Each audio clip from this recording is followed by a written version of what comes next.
Bonjour à tous, je suis Sandrine Mérian, consultante formation à HEC Paris sur l'univers du développement durable. Je vous souhaite la bienvenue et vous précise donc que cette session sera enregistrée et que vous recevrez un petit peu plus tard donc le replay de l'enregistrement.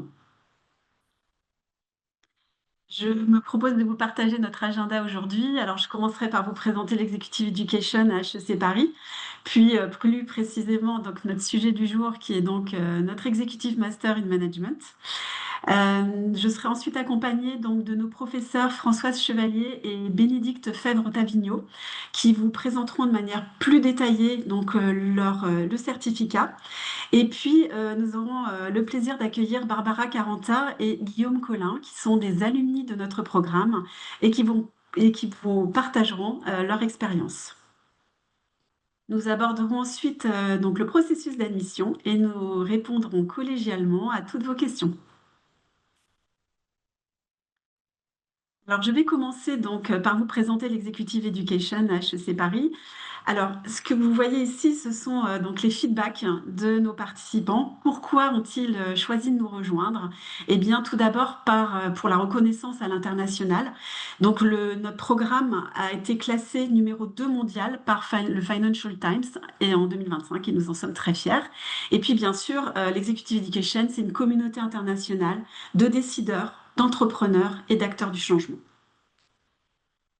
Le second point, c'est pourquoi ont-ils choisi HEC Paris pour cette pédagogie? C'est une pédagogie qui est innovante, qui est impactante, qui est personnalisée.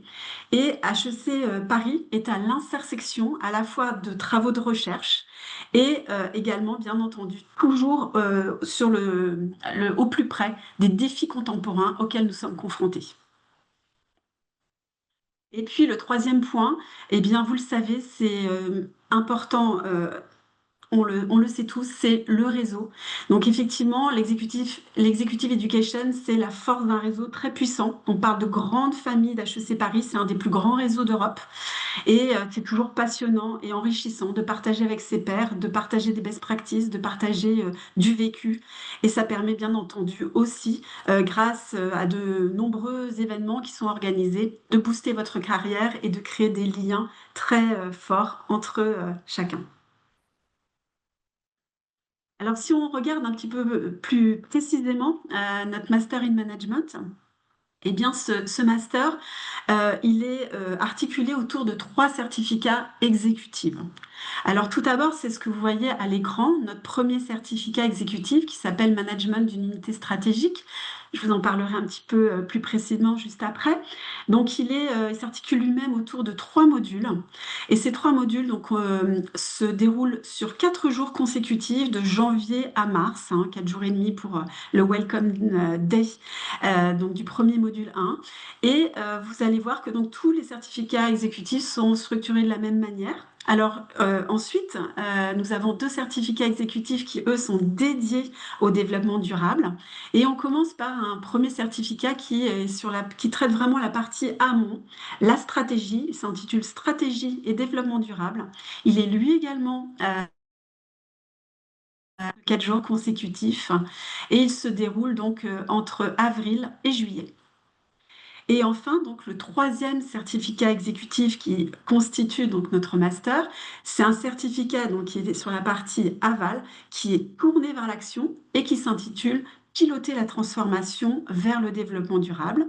Et les 3 modules se déroulent donc d'octobre à décembre. Lorsque vous aurez réalisé donc ces 3 certificats, eh bien, vous réaliserez également donc une thèse professionnelle. Et si on se projette sur une année civile en 2026, eh bien, cette thèse, donc, elle sera à rendre en avril 2027 et soutenue en mai de la même année. Et pour information, donc, selon le choix du participant, cette thèse peut être rédigée et soutenue en français ou en anglais. Ce programme est assuré sous la direction académique de Françoise Chevalier. Et Françoise, je vais te passer la parole pour que tu puisses te présenter. Merci beaucoup, Sandrine. Alors effectivement, François Chevalier, je suis professeure dans le département management et ressources humaines. et enseigne dans les différents programmes de l'école. J'ai développé ce master exécutif Change and Sustainability en collaboration très étroite avec une personne qui est là à l'écran, qui est le professeur Bénédicte Fèvre-Tavigno. Et alors, pour développer ce master, eh bien, un certain nombre de recherches et de publications ont été menées. Développement durable et ressources humaines, pratiques pédagogiques, le practice of ESG management, recherche sur la sustainability, gestion du changement. Bref, autant de travaux qui visent à partager avec vous les derniers développements. Sandrine évoquait la recherche, les derniers développements de la recherche sur les thèmes du développement durable, mais également de partager avec vous tous les pratiques des entreprises les plus innovantes et les plus en pointe sur ce domaine. Alors sur cette troisième partie de la présentation, donc je vous propose de rentrer plus en détail donc sur les certificats exécutifs que je vous ai présentés de manière très macro. Et nous aurons aussi le plaisir donc d'accueillir les alumni de notre programme.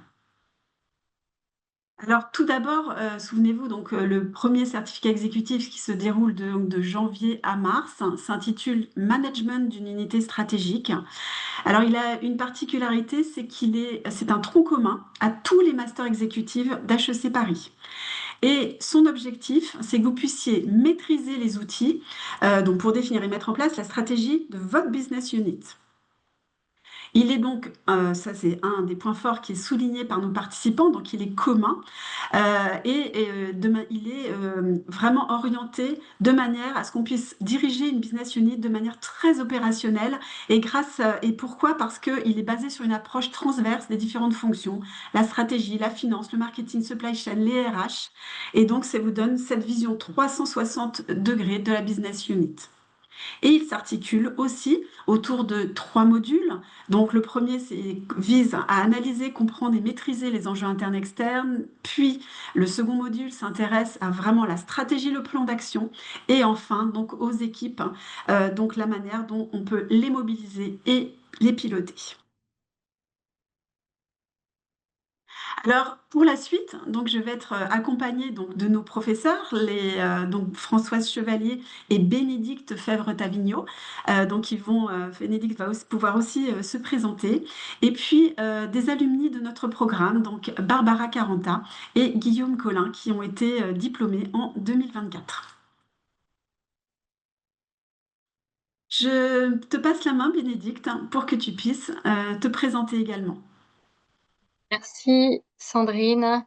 Bénédicte Fèvre-Tavigno, je suis professeure associée en stratégie et après un parcours dans l'industrie et le conseil, j'ai rejoint à nouveau HEC, qui était mon école d'origine, pour créer le master développement durable, co-créer le master développement durable et aussi co-créer un certain nombre d'autres entités comme l'institut qui s'appelle Sustainability and Organizations et qui mobilise des chercheurs des différentes disciplines d'HEC sur les enjeux de développement durable, de sustainability. L'idée, c'est de développer de la recherche académique, managériale et également de développer autant d'innovation pédagogique que possible et de former nos étudiants et nos participants de l'executive education autant que faire se peut pour contribuer à la transformation des entreprises sur ces enjeux qui sont des enjeux majeurs. Voilà, je suis par ailleurs au board de quelques PME, entreprises, fondations et autres institutions et j'ai fait une thèse sur ces sujets-là. Comment est-ce que finalement le développement durable est un levier de réinvention, de renouveau stratégique pour les entreprises. Alors, Bénédicte est directrice académique du certificat Stratégie et Développement Durable. Et donc, Bénédicte va pouvoir vous présenter donc, son certificat exécutif. Voilà, donc l'enjeu de ce certificat, c'est déjà comme il est écrit là au début, hein, c'est de bien comprendre quels sont les enjeux. Alors, ils sont multiples, hein, c'est des enjeux environnementaux, sociaux, mais il y a aussi d'autres enjeux géopolitiques, etc.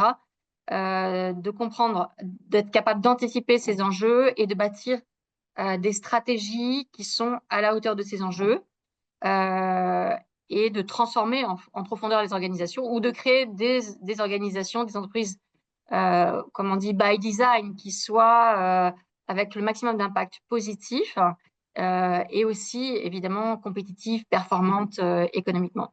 Donc, on cible, comme c'est indiqué ici, des dirigeants de petites et moyennes entreprises, de TI, de filiales, de grands groupes, qui veulent vraiment intégrer la dimension développement durable dans leur pratique, dans la stratégie même de leur organisation. Nous ciblons également des professionnels des différentes disciplines, que ce soit le marketing, la finance, la supply chain, la stratégie, etc. Et puis, nous ciblons bien sûr des professionnels du développement durable qui vont travailler soit dans des directions de développement durable ou qui vont travailler dans des entités de conseil ou d'investissement dits à impact. Voilà. Donc, nous avons 3 modules comme ça va être détaillé un peu plus loin. Alors, pour ce faire, donc, eh bien, on peut dire qu'il y a un mix de professeurs d'HEC, de chercheurs, voilà, qui vont venir partager leurs recherches de manière aussi appliquée que possible, évidemment. On a aussi, bien sûr, des praticiens qui viennent du monde de l'entreprise en particulier et qui viennent partager leur expérience. Et puis, on a aussi une visite terrain qui est organisée en particulier sur les enjeux de biodiversité. Donc, voilà, la pédagogie, elle propose évidemment un équilibre entre des côtés plus théoriques. En fait, on est plutôt quand même assez appliqué aussi, hein, et donc on va proposer aux participants des cadres d'analyse basés sur la recherche, justement, des études de cas. Comme le disait Françoise Chevalier, l'idée, c'est d'analyser les cas qui sont le plus à la pointe. On peut aussi analyser des cas d'échec et comprendre ce qui s'est passé. Et puis, l'idée, c'est que ce soit autant que possible appliqué par les participants, donc à leur activité actuelle ou à venir, pour que ce soit évidemment utile dans leur pratique. Et l'enjeu, c'est vraiment d'aider nos participants à devenir des acteurs de changement, des acteurs de transformation. Les 3 modules de 4 jours, ce sont ces 3 modules. Donc, le premier module est vraiment sur les grands défis, les grands enjeux, donc climatiques, énergétiques. On est aussi sur des enjeux de géopolitique et tout est interrelié. On voit bien que les enjeux climatiques et géopolitiques sont interreliés, mais enfin, on aura en tout cas un point de vue plus particulièrement géopolitique. Des enjeux sociaux et notamment de droits humains. Des enjeux aussi liés aux pressions qui vont s'exercer sur les entreprises, par exemple des réglementations, et comment est-ce que ces réglementations aujourd'hui évoluent. Et puis des enjeux technologiques, et on étudiera notamment le rôle de l'intelligence artificielle et, voilà, et les impacts, finalement, les conséquences de l'intelligence artificielle, les implications face à ce sujet du développement durable. Le deuxième module porte sur la transformation des grandes fonctions que sont la stratégie, la finance, la supply chain et le marketing. Et le troisième module, l'idée, c'est d'aller un cran plus loin dans la transformation en essayant d'être innovant sur les modèles économiques qui vont être mis en place, des modèles économiques qui soient, autant que faire se peut, bas carbone, qui soient aussi circulaires, qui soient respectueux de la biodiversité et enfin inclusifs, c'est-à-dire avec une dimension aussi sociale forte. Voilà, les dates sont indiquées ici. Donc, le premier module a lieu en avril, le deuxième module début juin et le troisième module plutôt en juillet, avec à chaque fois des modes d'évaluation un peu variés. Dans le premier cas, ce sera une étude de cas. Dans le deuxième cas, ce sera une analyse stratégique qui sera proposée sur une entreprise donnée. Et puis, le troisième module, l'évaluation se fera sur la base d'une étude de cas également.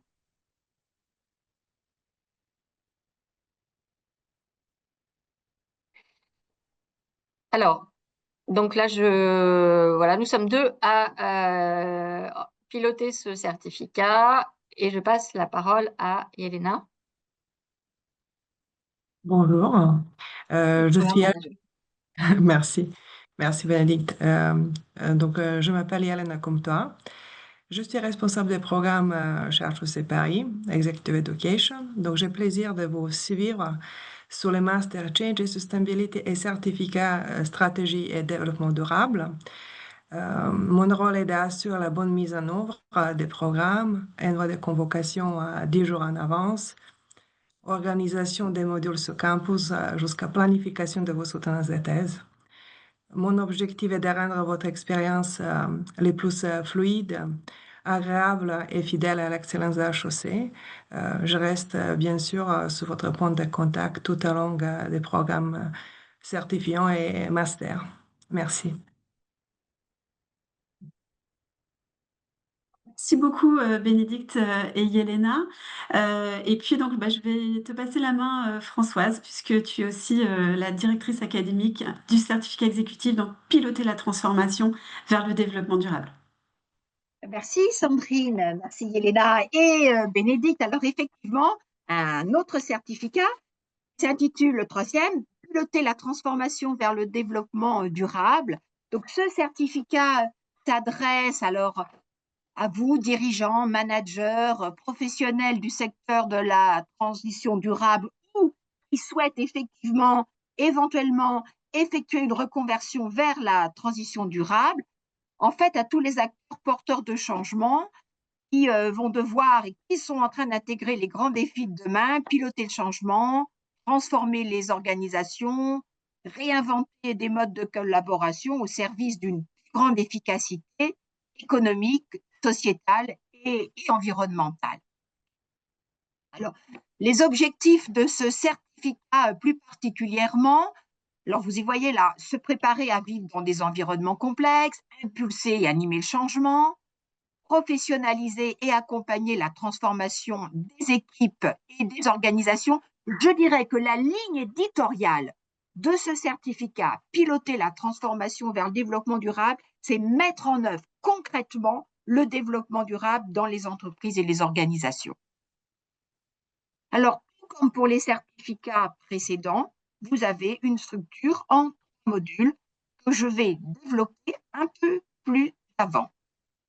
Alors, si nous passons maintenant au slide suivant, la pédagogie, ça c'est une autre marque de fabrique d'HEC et de toutes les équipes, professeurs, enseignants, intervenants sur le campus, c'est qu'il y a le choix délibéré d'une pédagogie active, participative, où nous cherchons non seulement à partager avec vous des pratiques d'entreprise performantes, ou comme l'indiquait tout à l'heure Bénédicte, c'est aussi l'analyse parfois de pratiques qui sont un peu moins. Et pourquoi ça se passe comme cela?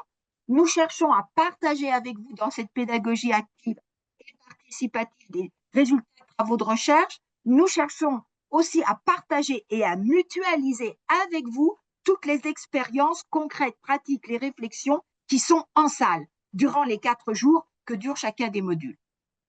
Alors, des professeurs d'HEC fortement embarqués et fortement motivés, je dirais, par la question du développement durable, alors qu'il soit en stratégie, en finance, en contrôle, en économie, en ressources humaines, leadership. Ça, je crois que c'est une des grandes forces de la pédagogie que nous nous efforçons de développer, c'est utiliser toutes ces ressources qui sont là sur le campus. Nous avons aussi, pour ce certificat, piloter la transformation vers le développement durable, constituer des équipes de mentors. Alors, les mentors sont des spécialistes du développement durable qui vous accompagnent tout au long des modules pour, au fur et à mesure, vous aider à décanter les apprentissages de chacun des modules. J'ai terminé un module, qu'est-ce que j'en tiens? À quoi ça va me servir? Comment je vais pouvoir rapatrier ce que j'ai appris, ce que j'ai échangé avec les enseignants, avec les participants, comment je vais pouvoir me l'approprier et le rapatrier dans mon entreprise et mon organisation. Et ça, ces équipes de mentors aident, au processus de décantation progressive et d'appropriation. Vous avez aussi des grands témoins. Alors, des grands témoins, nous invitons des dirigeants d'entreprises engagés dans le développement durable en leur demandant, c'est une demande très forte que nous leur faisons, de véritablement vous dire ce qu'on ne dit pas toujours, vous dire ce qu'on ne trouve pas forcément sur les sites Internet des entreprises, vous dire ce qui se passe vraiment concrètement à nouveau dans la mise en œuvre et le déploiement des politiques et des pratiques de développement durable. Alors, tout ceci donc, se traduit par des apports de concepts, de cadres d'analyse, donc, comme l'indiquait également Bénédicte pour le certificat précédent, fondés sur des recherches de pointe. C'est aussi une des spécificités du campus, hein, et ça aide beaucoup à la prise de recul. Beaucoup d'études de cas, de simulations, des ateliers de co-développement qui permettent justement cette mutualisation des pratiques et des expériences des uns et des autres, des témoignages d'entreprises, je l'ai évoqué, grandes entreprises, mais aussi des PME et aussi des ETI, à la fois du secteur privé et du secteur public. Et in fine, hein, on vise l'appropriation de méthodologies et d'outils au service de l'action pour le développement durable dans vos propres entreprises. Si nous poursuivons, eh bien, trois modules qui partagent cette même ligne éditoriale, mettre en œuvre concrètement le développement durable dans les entreprises et les organisations, et à trois niveaux. Au niveau macro, c'est le module 1, au niveau méso, c'est le module 2, et au niveau micro, c'est le module 3. Je reviens, au niveau macro, module 1, intégrer le développement durable dans la stratégie de l'entreprise. Donc, on travaillera sur diagnostic stratégique, identification des niveaux de maturité où votre entreprise, votre organisation peut se trouver au moment où vous êtes inscrit dans le séminaire, ou en tout cas au moment où vous vous projetez peut-être aussi dans une transition professionnelle. Mais cette identification des niveaux de maturité et de développement est essentielle pour la mise en œuvre et véritablement adapter localement les mises en œuvre et l'intégration du développement durable dans la stratégie de l'entreprise. On travaillera sur des méthodes et des outils, par exemple de l'éco-conception, aussi de l'analyse du cycle de vie. Et bien sûr, on abordera concrètement les nouvelles propositions de valeur, architecture de valeur et équation de profit auxquelles l'intégration du développement durable dans la stratégie de l'entreprise peut donner lieu. Au niveau macro. Maintenant, au niveau méso, mettre en œuvre le développement durable dans les entreprises. Là, seront évoquées les différentes stratégies de changement possibles, les plans d'action et de mobilisation des acteurs. Et là, on travaillera aussi plus spécifiquement dans le registre boîte à outils, je dirais, sur méthodes et outils de la créativité et du design thinking, et aussi, bien entendu, sur les nouvelles mesures d'impact et de reporting extra-financier. Maintenant, sur le module 3, développer un leadership durable au niveau micro, on travaillera ensemble sur les fondamentaux du leadership durable, sur le travail en réseau et en coalition avec des parties prenantes internes et externes que le déploiement du développement durable exige, sur la prise de décision, sur la capacité aussi pour vous à convaincre des acteurs internes et externes qui parfois ne sont pas aussi engagés qu'on le souhaiterait. Si, du côté outils, on mettra l'accent sur des méthodes et des outils de réinvention du leadership, de son propre leadership. Voici donc pour ces trois modules en synergie. Alors, le calendrier, eh bien, le calendrier premier module, ça se déroule en octobre, voilà, 4 journées. Deuxième module se déroule en novembre, 4 journées également sur le campus. Et troisième module se déroule en décembre, 3 journées aussi sur le campus.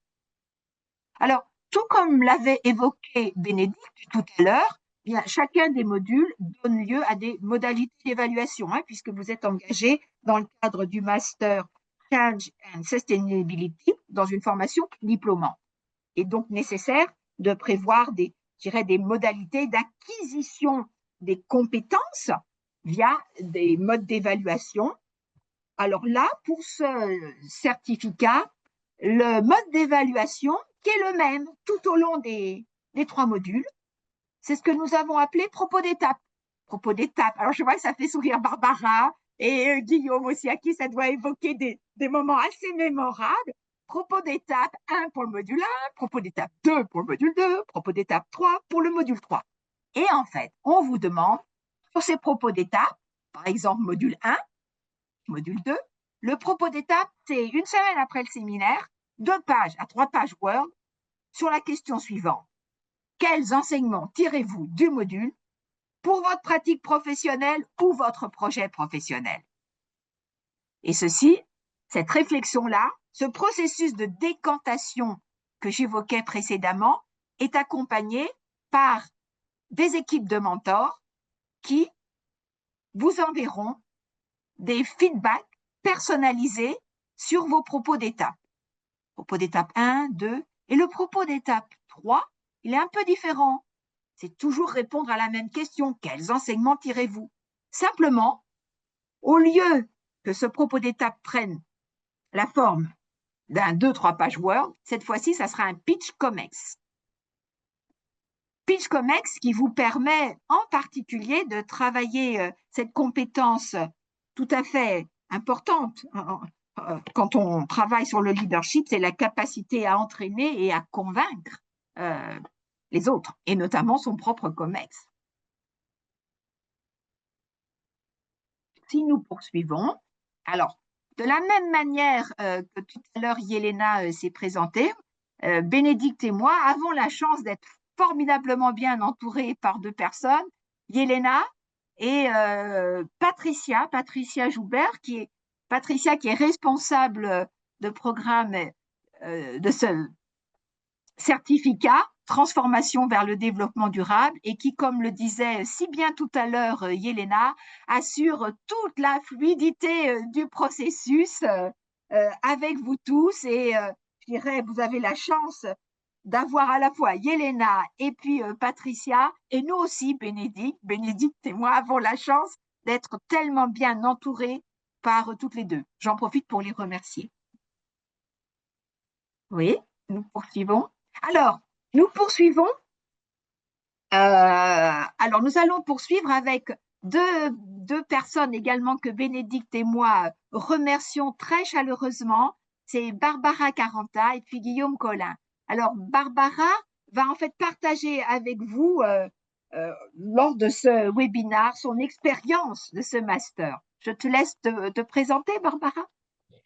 Oui, merci Françoise, merci Bénédicte, ça donne envie de re-signer pour une année. Merci pour cette présentation. Déjà, je suis ravie d'être là et pouvoir en effet faire ce retour d'expérience.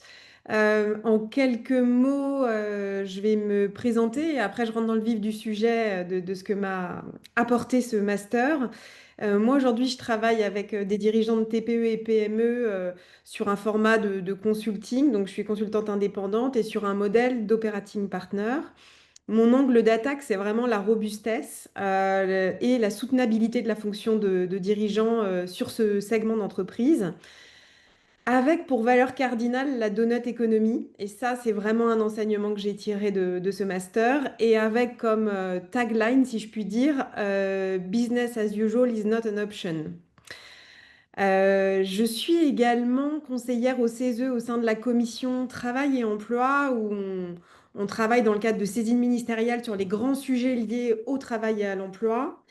Et je suis également une membre active du CJD, du Cercle des jeunes dirigeants, du CJD Paris, du centre, pardon, pas du Cercle des jeunes dirigeants, où je suis co-responsable de l'influence et du lobbying.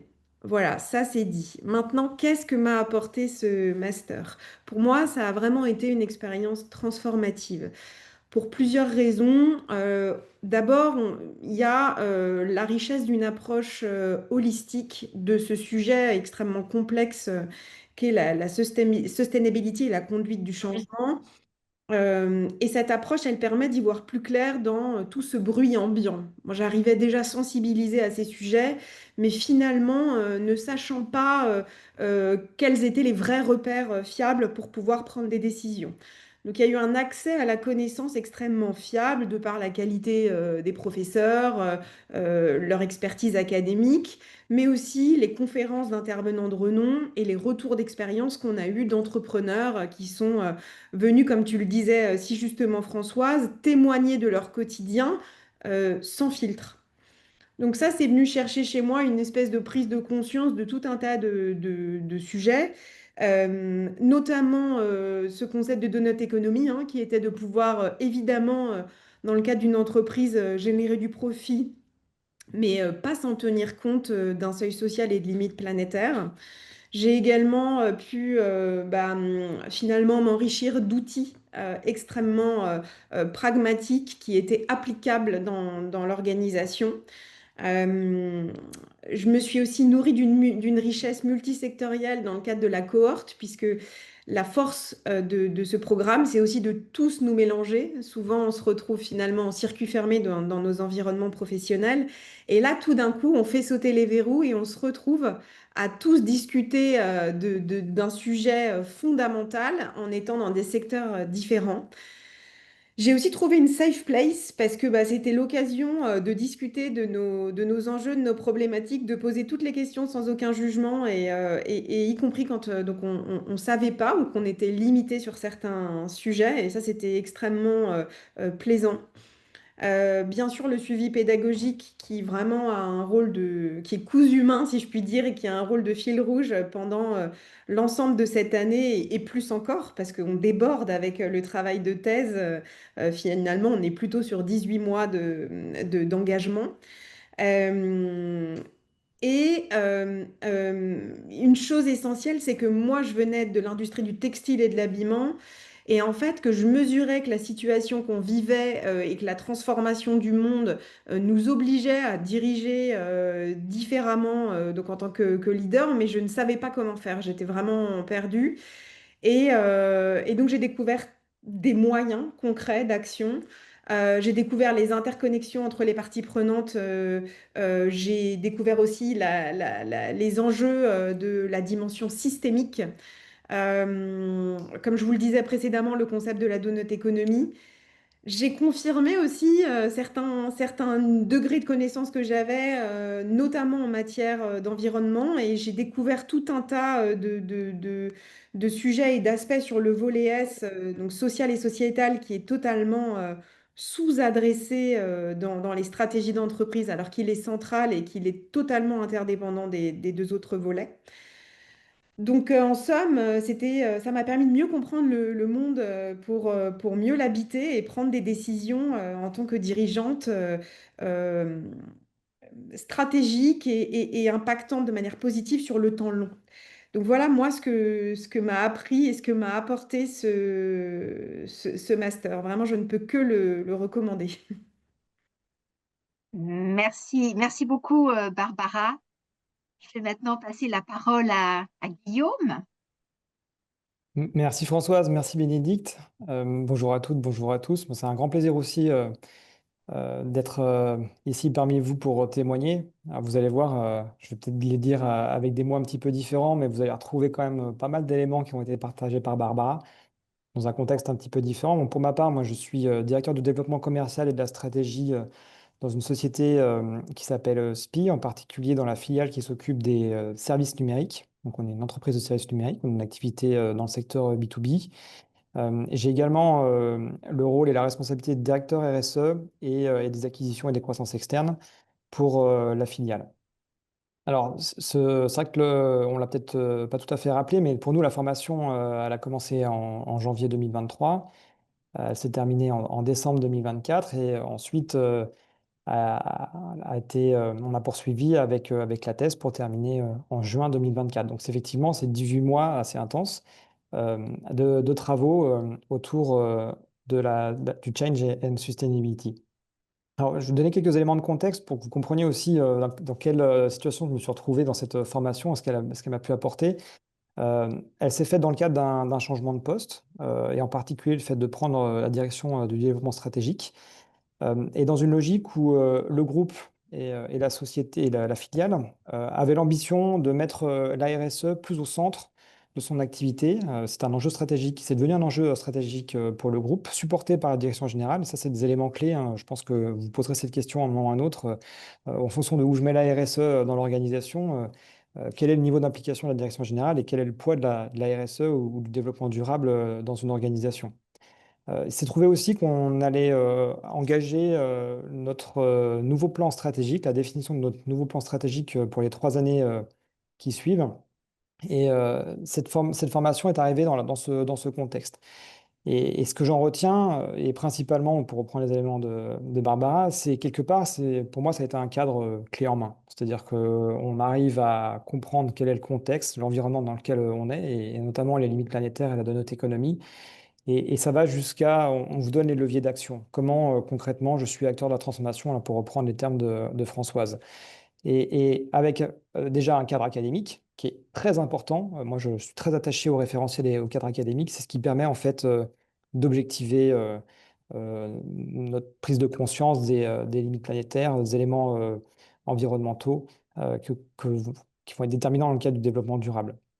Mais aussi, c'est très opérationnel. C'est-à-dire que tout ce qu'on voit, et c'est très rythmé, le fait d'avoir des modules tous les mois avec des réflexions de comment je passe à l'action, comment je le décline dans mon environnement professionnel ou dans mon projet professionnel. Ça, c'est clé. C'est ce qui permet en fait de construire petit à petit sa position dans l'entreprise pour impacter la transformation ou en tout cas initier le changement. Et ça, vraiment, c'est un élément pour moi qui est vraiment déterminant. Et d'ailleurs, hein, ça a été salué par la direction générale, puisque un certain nombre d'enseignements qui ont été vus dans un cadre académique ont pu être mis en œuvre, notamment dans la définition d'un plan stratégique, par exemple, ou réfléchir comment je vais transformer un modèle d'affaires pour qu'il soit plus circulaire, plus durable. Donc ça, c'est des éléments moi, en tout cas, j'en ai tiré bénéfice quasiment immédiatement. Euh, et on peut se poser la question, 3 ans après, qu'est-ce qu'il en reste finalement? Il en reste que la décision de la direction générale était de dire, je positionne la direction RSE, je positionne le sujet RSE et développement durable euh, au niveau du développement stratégique. Et ça, c'était clé pour moi. C'était un message très fort qu'a envoyé l'entreprise. C'est-à-dire que initialement, c'était une fonction qui était plutôt je gère la compliance, je gère le cadre réglementaire. Donc, quelque part, hein, je subis finalement les contraintes réglementaires. Et on est passé dans une logique plutôt offensive.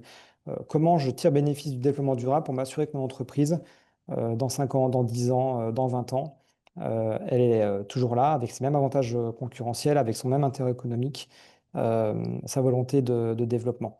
Et ça, c'est vraiment un changement de paradigme complet et ça a un impact, comme le disait aussi, je crois, Bénédicte ou Françoise, sur toutes les fonctions de l'entreprise. Donc la vision 360, elle est très très importante parce que il est nécessaire en fait d'engager tous les silos dans l'entreprise qui parfois fonctionnent justement en silo.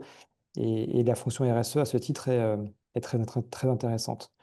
Voilà, pour synthétiser, le format académique, pour moi, il est déterminant, mais ces allers-retours systématiques dans l'opérationnel et le très concret, c'est ce qui donne une grande force à la formation. Merci beaucoup Guillaume. Alors nous allons passer maintenant effectivement à ce que Barbara et Guillaume, que je remercie à nouveau beaucoup, et je crois que Bénédicte et moi gardons un souvenir assez fantastique de votre cohorte, mais également des cohortes les plus récentes. Tout ce travail qui est fait avec vous, effectivement, c'est 3 certificats, le certificat Management Business Unit sur les fondamentaux, le certificat stratégie et développement durable, le certificat piloter la transformation vers le développement durable, chacun des certificats étant assorti de 3 modules. Eh bien, toute cette progression-là, elle va de pair avec une réflexion plus personnelle sur votre thèse professionnelle. La thèse professionnelle, elle s'accroche à tous les travaux et les échanges que l'on a ensemble. Et la thèse professionnelle, en fait, elle a une double orientation. Elle a certes une orientation académique. Et là, je ne saurais que reprendre effectivement ce que Guillaume et Barbara évoquaient, à savoir que pour tout ce qui a trait au développement durable, il y a, je dirais, beaucoup de bruit. Il y a beaucoup de bruit. C'est-à-dire, il y a énormément d'acronymes, il y a un langage, il y a une sémantique qui peut être assez difficile à aborder. Il y a toute une doxa managériale autour de ça. Et la thèse professionnelle vise justement à s'extraire de tout ce bruit pour mener une réflexion plus rigoureuse sur les pratiques. La thèse professionnelle, elle fait l'objet d'un accompagnement personnalisé avec un tuteur ou directeur de thèse. L'équipe professorale est là également et je pense que Guillaume et Barbara pourront en témoigner pour répondre à toutes les questions qui se posent tout au long du cheminement. Et puis, vous disposez aussi du support, ce qu'on appelle le Learning Center d'HEC. C'est une fantastique bibliothèque ouverte 24 heures sur 24 où vous avez des personnes qui vous aident dans toutes vos recherches. Alors, le format, c'est un travail effectivement individuel avec un aspect rédaction et puis un aspect soutenance de thèse. Alors, si on va au slide suivant, Sandrine, voilà, ben, je l'évoquais, cette thèse professionnelle, c'est au carrefour d'une ambition, la vôtre, c'est-à-dire celle du projet personnel, de l'expertise personnelle que vous souhaitez développer, que vous souhaitez affirmer, qui va être véritablement votre marque de fabrique et qui vise à accompagner votre développement professionnel, vos développements de carrière respectifs. Donc, cette thèse, elle a une dimension professionnelle, donc elle est liée à un projet professionnel, une problématique d'entreprise et d'organisation, et bien sûr au développement durable, la dimension académique, il faudra déterminer un thème de recherche, élaborer une question. Je laisserai Barbara et Guillaume évoquer cela. Et puis, les apports personnels, effectivement, c'est l'occasion qui vous est offerte de faire un bouclage encore complémentaire entre ce qui est vu dans les certificats et ce que vous allez en faire très concrètement et d'affirmer cette expertise personnelle. Je vous propose maintenant de passer effectivement au témoignage. Alors, le témoignage de Guillaume. Alors, Guillaume, ce qui serait bien, c'est que tu puisses nous rappeler ton sujet de recherche, pourquoi tu as choisi ce sujet, comment tu l'as développé et finalement, qu'est-ce que tu as tiré et toujours de cette thèse de master. Oui, merci Françoise. Alors, c'est vrai que ça fait 18 mois qu'elle a été terminée, mais j'ai l'impression que c'était quand même hier. L'investissement est quand même effectivement important, mais et à juste titre. Déjà, je précisais le secteur, je travaille dans le secteur du numérique et des services numériques. Il se trouve que bah, c'est un secteur qui a une trajectoire qui est complètement orthogonale à ce que devrait être si on se positionnait sur les accords de Paris. Donc, j'étais intéressé par comprendre finalement comment on mesure l'empreinte écologique du numérique et en particulier d'un point de vue du climat et du bilan des émissions de gaz à effet de serre, se poser la question de est-ce que c'est un outil finalement qui est adapté pour évaluer l'empreinte réelle des services numériques sur le climat. Vous imaginez bien que si on pose la question, c'est qu'on a déjà quelques doutes sur le fait que ça soit le cas. Alors, ce qui est intéressant dans la thèse, c'est une thèse qui est très orientée, très opérationnelle, et l'objectif de cette thèse a été de donner des éléments de réflexion très concrets pour définir la stratégie de la société dans laquelle je travaille. Et en particulier, qu'est-ce qu'on doit mettre en œuvre au-delà des contraintes du BGS, donc qui est le bilan d'émissions de gaz à effet de serre, pour s'assurer qu'on prend bien les bonnes décisions quand on va investir sur le numérique. Et il se trouve que cette thèse, elle a une sorte de caisse de résonance qui est assez importante avec l'intelligence artificielle qui a une énorme empreinte environnementale. Euh, donc on se pose une question. Alors, il y a toute une démarche qui est académique, hein, c'est dans un cadre de formation, mais tout l'accompagnement sur la thèse et ce qu'on va produire peut et doit être orienté de manière très opérationnelle. Comment je vais encore une fois me servir de cette thèse pour engager l'action dans l'entreprise. Donc, je ne vais pas faire de teasing pour vous donner la réponse et le résultat.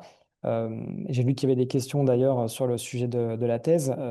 C'est un travail où on doit avoir des réflexions fortes. C'est un travail qu'on fait à la fois seul, mais aussi avec nos encadrants académiques et notre directeur ou notre directrice de thèse. Donc, on est très bien accompagné pour la faire et de manière très régulière, hein. C'est-à-dire qu'il n'y a pas d'effet tunnel, hein. Vous avez le sujet, puis après, on se revoit dans 6 mois pour la soutenir et ensuite voir si elle est acceptée ou pas acceptée. C'est vraiment un travail d'accompagnement d'HEC qui est fait quasiment de manière hebdomadaire. Et ensuite, il y a tout un travail de recherche qui va alimenter en fait votre réflexion, soit sur le projet d'entreprise, soit sur votre projet professionnel, donc plus personnel.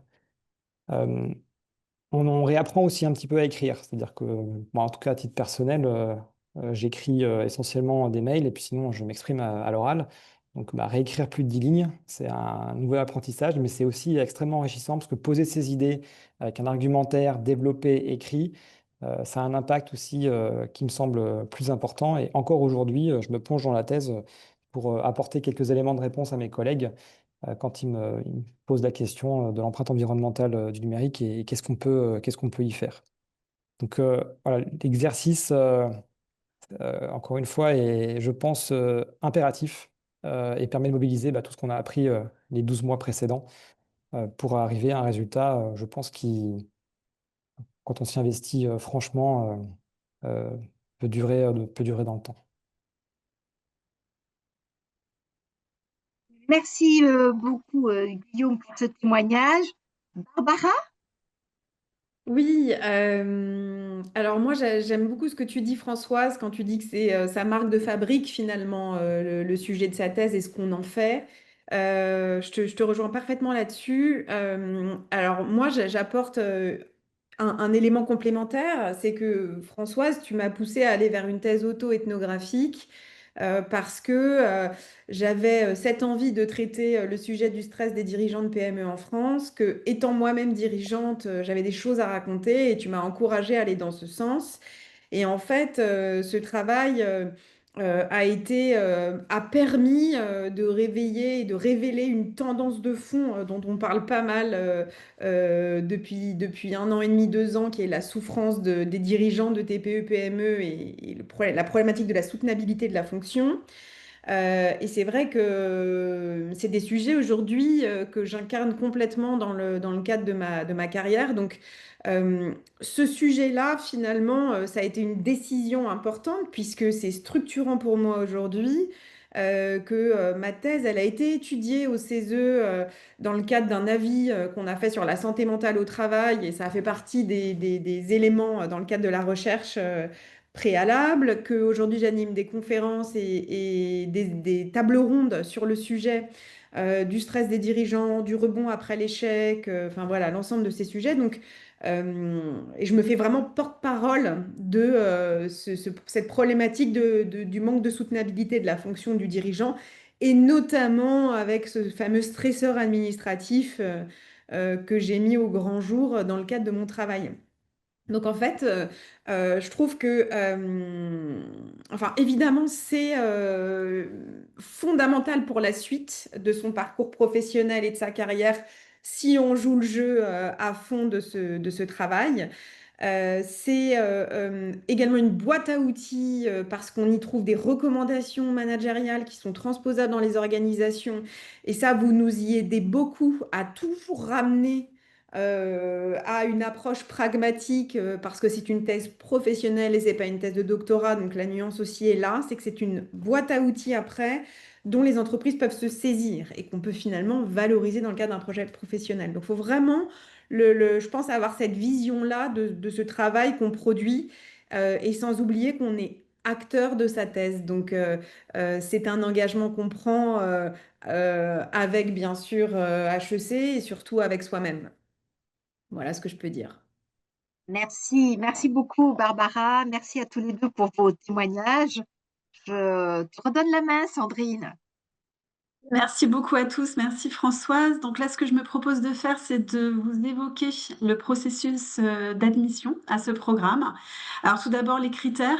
Voilà, ce qu'on demande, c'est environ une dizaine d'années d'expérience professionnelle minimum, un bac plus 4. Alors selon l'expérience professionnelle, on peut déroger à cette règle. Et puis l'âge, voilà, environ 30-35 ans. Alors, comment ça se passe? Alors, tout d'abord, on a un entretien ensemble, un entretien préliminaire. Ensuite, vous remplissez un dossier de candidature en ligne sur le site de l'Executive Education. Et enfin, vous avez donc un entretien final avec la direction académique, avec Françoise, bien sûr, Bénédicte peut être présent, et puis d'autres professeurs ou des alumni. Et concernant donc les modalités, eh bien, les inscriptions sont ouvertes tout au long de l'année parce que là, c'est vrai qu'on vous a proposé une structuration avec sur une année civile, hein, donc qui commence en janvier et qui s'achève en décembre. Mais sachez que nous sommes très flexibles à HEC Paris. Si vous souhaitez intégrer le programme en janvier, bien entendu, vous serez les bienvenus. Mais si pour des contraintes d'organisation ou d'agenda professionnel, vous souhaitez rejoindre le programme plutôt en avril ou plutôt en octobre, eh bien sachez que certains de nos participants optent pour ce type de rentrée. Et donc, c'est tout à fait gérable dans le cadre de notre programme et Bénédicte et Françoise vous accompagnent parfaitement sur ce type d'organisation. Les frais de formation 2026 s'élèvent à 48 200 euros. Et donc, la prochaine rentrée, donc le 19 janvier voilà, pour le certificat Must, mais autrement, donc avril ou, décembre, ou octobre, comme vous l'avez compris, et la remise des diplômes, donc, qui s'effectue l'année qui suit la thèse et sa soutenance. Alors, ce que me propose de faire, je vous laisse quelques instants si vous souhaitez noter mon mail pour prendre rendez-vous ou scanner ce QR code hein, qui vous donne accès à mon agenda. Et donc, j'aurai plaisir de partager avec vous, de vous renseigner, de vous apporter tous les compléments d'information et donc répondre à vos questions et vous donc de manière plus personnelle. Donc voilà, avec plaisir. Donc, je laisse quelques instants et puis ensuite, donc, nous allons enchaîner avec la session de questions-réponses. Donc, j'ai vu qu'il y avait quelques questions qui arrivaient déjà dans le chat. Et bien entendu, nous sommes collégialement à votre disposition. Donc, n'hésitez pas à nous adresser donc les questions que vous souhaitez. Alors, donc, je reprends. Alors, donc, question, cette formation est-elle éligible au CPF? Donc, la réponse est oui. Donc, de manière même très concrète, hein, donc le certificat MUST et le certificat stratégie et développement durable sont eux-mêmes, dans leur intégralité, éligibles au CPF. Et concernant le certificat piloter la stratégie vers le développement durable. Donc les trois modules de 4 jours consécutifs qui sont donc constitutifs de ce certificat le sont également.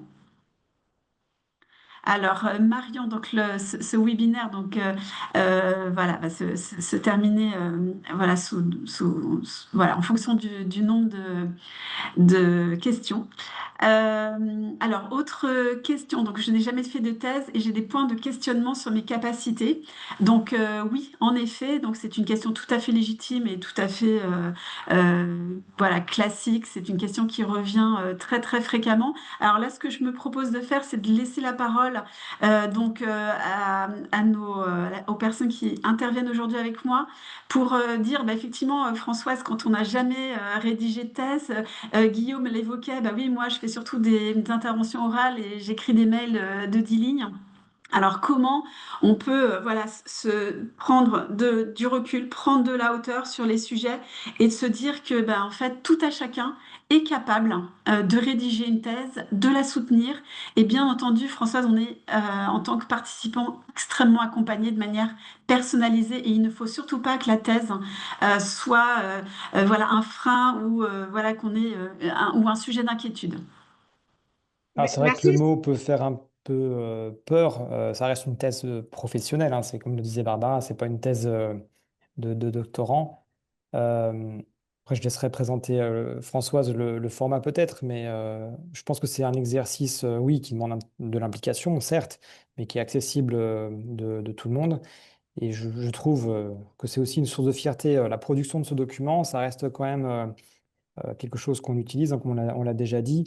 Et enfin, encore une fois, ça reste accessible à tous et l'accompagnement notamment des enseignants et du directeur ou de la directrice de thèse, il est déterminant et il est très présent. Donc, à chaque fois qu'on a un petit moment d'égarement, qu'on se pose une question, ce qu'on doit développer, pas développer, qu'est-ce qu'on doit écrire, ce qu'on doit écrire beaucoup, pas beaucoup, enfin des questions assez basiques, hein, on trouve une réponse facilement et rapidement. Merci Guillaume. Effectivement, je crois que tu réponds tout à fait. C'est un vrai compagnonnage Mm. entre vous et les équipes professorales du campus, quoi. C'est un compagnonnage, tu évoquais hebdomadaire ou tous les 15 jours où on a des Zooms avec vous, des Teams, et où on travaille sur l'élaboration de la thèse, la réflexion. Enfin, c'est vraiment un compagnonnage étroit, serré, maillé, très personnalisé. Ah, tu veux donner voilà, ton sentiment aussi? Est-ce que tu avais quelques appréhensions au préalable, ce qui est tout à fait légitime? Comment tu l'as ressenti? Alors, en effet, moi, le plus compliqué, et Françoise s'en souviendra, c'était d'essayer d'accrocher la question de recherche la plus précise possible parce que euh, mon sujet était plus là pour moi, parce que moi, j'adore écrire et j'avais hâte même de m'y mettre. Mais pour reboucler ce qui a été dit précédemment, en fait, on est tellement bien accompagné par la personne qui est finalement notre directeur ou directrice de thèse, que de toute façon, ça pose un cadre. Donc, il y a un rétro-planning avec des dates d'envoi, avec bah, la personne qui nous accompagne sur la thèse qui est disponible pour lever les points de blocage s'il y en a. Donc, en fait, on est vraiment soutenu pour que ce soit un succès. Et ça me semble impossible d'être dans une posture d'échec dans le cadre de ce travail-là, vu la manière dont on est accompagné d'un point de vue pédagogique. Toi aussi, j'imagine, Barbara, que c'est une grande source de fierté parce que le CESE s'appuie aussi sur sa thèse, sur ta thèse. Oui, alors ça fait partie des documents lus, voilà, des ressources. Mais non, non, c'est sûr que c'est extrêmement satisfaisant et puis ça légitime une expertise, on va pas se mentir, hein. On sait définitivement de quoi on parle sur le sujet précis de notre thèse, puisque on est à l'origine de la réflexion et de la réponse à la question de recherche. Donc en fait, et on n'a pas souvent l'occasion, en fait, dans sa vie, d'aller aussi loin dans les sujets. Ça donne accès au luxe de réapprendre ce que c'est que le temps long. Et ça n'a pas de prix par les temps qui courent.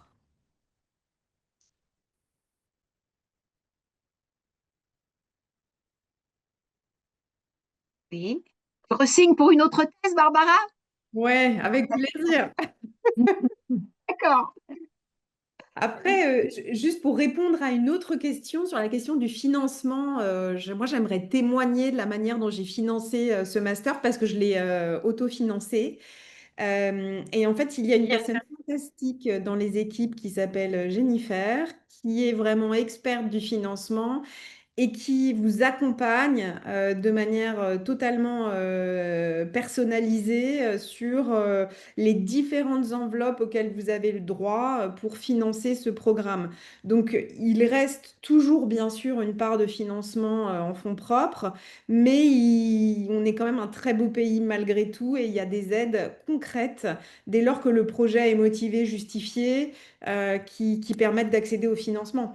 Donc, et puis il y a des modèles hybrides de cofinancement avec l'employeur. Enfin, voilà. Donc, ça ne doit pas être un point de blocage si toutefois c'en était un, ce sujet du financement. Merci beaucoup, Barbara, d'avoir apporté cette précision, en effet, qui est un sujet aussi récurrent. Alors, Nicolas nous adresse une autre question. Est-il possible de ne suivre qu'un seul certificat exécutif? Il évoquait, par exemple, stratégie et développement durable, hein, sans s'inscrire à tout le master. Donc, bien entendu, Nicolas, c'est tout à fait possible. Ce que je peux ajouter aussi, c'est que donc, il y a une notion que vous pourrez voir sur notre site Executive Education, qui est la notion de capitalisation. Qu'est-ce que ça signifie? Ça signifie concrètement que parfois, nous avons des participants qui débutent le programme par un certificat et puis ils souhaitent ensuite donc capitaliser, c'est-à-dire donc poursuivre le process et capitaliser donc vers le master. Et capitaliser, ça veut aussi dire de voilà, lisser la formation dans le temps. Alors, lycée principalement pour deux raisons. D'une part, pour lycée par rapport à l'agenda professionnel, et on le comprend tout à fait, sur des populations exécutives, hein, les agendas sont très chargés. Et puis aussi lycée le financement, comme l'évoquait Barbara, bien, parfois, effectivement, on préfère le lycée. Et pour vous dire, nous avons parfois des participants, soit qui effectuent le programme, là, si je prends sur nos participants actuels, qui ont commencé donc en mars ou en octobre, qui le font donc, vous l'avez compris, thèse comprise, donc qui poursuivent le programme jusqu'en 2027. Ou alors on en a voilà, qui prennent la décision effectivement de commencer par un certificat. L'année suivante, ils en font un autre. L'année encore suivante, ils font le troisième et enchaînent donc avec la thèse professionnelle et la soutenance. Donc oui, Nicolas, c'est tout à fait possible et nous permettons à HEC Paris donc cette flexibilité. Alors, pour l'instant, je ne vois pas d'autres questions sur le chat, mais donc n'hésitez pas à les adresser. Alors, là, en voilà une autre. Merci, Nicolas. Peut-être, François, donc et Bénédicte, une question qui n'a pas dans le chat, mais qui revient de manière récurrente. Tu l'évoquais un petit peu aussi, Françoise, c'est la typologie de nos participants avec un profil et du coup, ils sont issus voilà, de secteurs extrêmement variés, de toute taille, de type d'entreprise. Tu évoquais secteur privé, secteur public. Donc, c'est très, très large. Ah oui, oui, effectivement, c'est très, très large, voire éventuellement ONG. Là, on a une participante dans l'un des certificats qui travaille dans une ONG. C'est extrêmement large de secteurs, à la fois secteur professionnel, à la fois taille d'entreprise, et également, il y a aussi une diversité culturelle au niveau national, mais également euh, international. On a des participants qui travaillent sur le développement durable en Afrique du Nord ou en Afrique de l'Ouest, dans différents pays. Donc, alors aussi, on a eu des participants au Moyen-Orient. Enfin, il y a vraiment une très, très grande diversité que l'on souhaite véritablement maintenir, encourager, parce que tout le travail sur la sustainability passe par la nécessité de la contextualisation.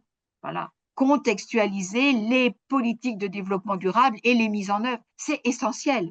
Alors, les équipes professorales, bien entendu, abordent et travaillent cet aspect-ci. Quand cet aspect-ci est relayé par des cohortes extrêmement diversifiées, comme je viens de l'indiquer, c'est vraiment fantastique. Et c'est véritablement ce que l'on fait au sein de ce master. Écoutez, nous arrivons au terme de ce webinaire. Je vérifie juste. Voilà. Alors juste une dernière question, si vous voulez bien, donc adressée par Nadine. Si notre projet est de créer une entreprise, lancer une start-up autour de la RH et RSE, est-ce le bon master? Ou faut-il forcément être un manager dirigeant dans une entreprise pour bénéficier des apprentissages de ce master? Donc, Des profils entrepreneurs aussi hein, dans le programme. Donc, on a tout type de profil, honnêtement. On voit bien que voilà, il y a des participants qui viennent de grandes entreprises, de PME, dans toutes les fonctions d'ailleurs qu'on évoquait tout à l'heure. Et on a aussi des participants qui viennent avec l'idée de créer, par exemple, une entreprise de conseil ou voilà, d'autres types d'entreprises et qui viennent avec des questions aussi sur l'avenir et comment évoluer. Et donc, je pense que c'est un programme qui permet une prise de recul et un discernement. Et on a eu le cas, effectivement, enfin, il y a la promo, la deuxième promo, hein, ou la première promo, il faut regarder. On a eu le cas de participants qui, à l'issue du master, ont développé une activité autour du développement durable, hein, dans des secteurs particuliers. Ça, oui. Et d'ailleurs, une thèse professionnelle qui débouchait sur le modèle d'affaires à mettre en place. Et la participante a mis en place cette nouvelle activité professionnelle. Mais Barbara, c'est pas loin non plus de ce que tu fais finalement, hein. Oui, oui, tout à fait. Moi, ça a complètement changé ma manière de diriger une entreprise et la vision que j'ai de l'entreprise aujourd'hui. Là, j'accompagne une cohorte de 6 entrepreneurs. Je veux dire, je leur transmets les fondamentaux d'une entreprise, enfin, qu'une entreprise doit avoir aujourd'hui dans la mesure de son impact, dans justement l'approche de robustesse. En fait, la richesse du programme, c'est finalement d'avoir une approche non pas experte au niveau scientifique, mais d'une compréhension du monde dans lequel on vit, d'une compréhension de ce qui se joue entre les parties prenantes et donc des enjeux d'aujourd'hui et de demain, parce qu'il y a aussi un volet prospective, et donc du coup d'être plus armé dans le cadre justement d'un projet entrepreneurial qu'on voudrait voir durer dans le temps. Donc, je recommande même à un profil qui se pose la question de monter un projet de faire ce programme. Au contraire. Mm. En réponse à votre question, donc la réponse est donc oui à l'unanimité. Donc nous arrivons au terme de ce webinaire. Je vous remercie Françoise, Bénédicte, Barbara et Guillaume pour vos précieux témoignages, vos précieuses interventions et Yelena d'avoir été présente avec nous également. Je vous souhaite à tous participants une excellente journée. Nous vous remercions et nous tenons à votre disposition pour voilà, préciser et rentrer de manière plus détaillée dans vos projets. Très bonne journée à tous. Au revoir, à bientôt. Merci, au revoir. Merci. Au revoir.